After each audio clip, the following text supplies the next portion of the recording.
আমার মজুদ আছে, কিন্তু ওই যুদ্ধ কবে থামবে কেউ তো আমরা জানি না। তা আগে থেকে আমার ঘর ঠিক করতে হবে না, সঞ্চয়টা রাখতে হবে না? সেই জন্য আমরা এই সঞ্চয়টা করছি। তেল নিয়ে উদ্বিগ্ন হওয়ার কোনো কারণ নাই।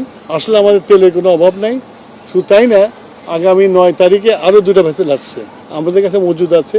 আমরা পেট্রোল পাম্পে তেল দিচ্ছি এবং চলবে।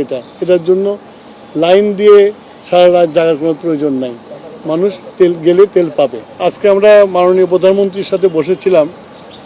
আর পৃথিবীতে যে আজকে সমস্যাটা সৃষ্টি হয়েছে মধ্যপ্রাচ্যের যুদ্ধের জন্য, এবং স্বাভাবিকভাবে জ্বালানি উদ্বিগ্নতা মানুষের মধ্যে বেড়েছে, আমরা ওনাকে ব্রিফ করলাম। আমি আগেও বলেছি, গতকালকে বলেছি যে তেল নিয়ে উদ্বিগ্ন হওয়ার কোনো কারণ নাই। আমরা রেশনিংটা করেছি এই জন্যই যে একটা অনিশ্চয়তা আছে, যুদ্ধটা কতদিন চলবে, সেই জন্য আমরা একটা রেশনিং করেছিলাম। কিন্তু মানুষ এই রেশনিংটাকে ভয় পেয়ে স্টক করা শুরু করেছে। আসলে আমাদের তেলের কোনো অভাব নাই। শুধু তাই না, আগামী 9 তারিখে আরও 2টা ভেসেল আসছে। সুতরাং তেলের কোনো সমস্যা নাই।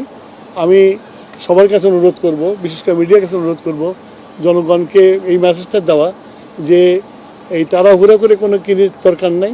আমাদের কাছে মজুদ আছে, আমরা পেট্রোল পাম্পে তেল দিচ্ছি এবং চলবে। এটার জন্য লাইন দিয়ে সারা রাত জাগার কোনো প্রয়োজন নাই। মানুষ তেল গেলে তেল পাবে। আমরা তো নির্দিষ্ট পরিমাণে তেল দিচ্ছি। এখন কোনো পাম্প যদি জলদি বিক্রি করে ফেলে, তারপরে তো পাবে না, তারপর পরের দিনের জন্য ওয়েট করতে হবে। সেটার জন্য আমরা মনিটর করছি, আমরা দেখবো যাতে এরকম কম হয়, সে দেখবো। আমাদের কন্ট্রোলিং যা আছে, আমরা কালকে থেকে আমরা মোবাইল কোড নামিয়ে দেবো, সব রকম ব্যবস্থা আমরা নিয়েছি। আমার মজুদ আছে, কিন্তু ওই যুদ্ধ কবে থামবে কেউ তো আমরা জানি না। তা আগে থেকে আমার ঘর ঠিক করতে হবে না, সঞ্চয়টা রাখতে হবে না? সেই জন্য আমরা এই সঞ্চয়টা করছি। আমাদের আরও 2টা ভেসেল আসছে 9 তারিখে। সুতরাং আমাদের যে শর্টেজ পড়ার কোনো সুযোগ নাই।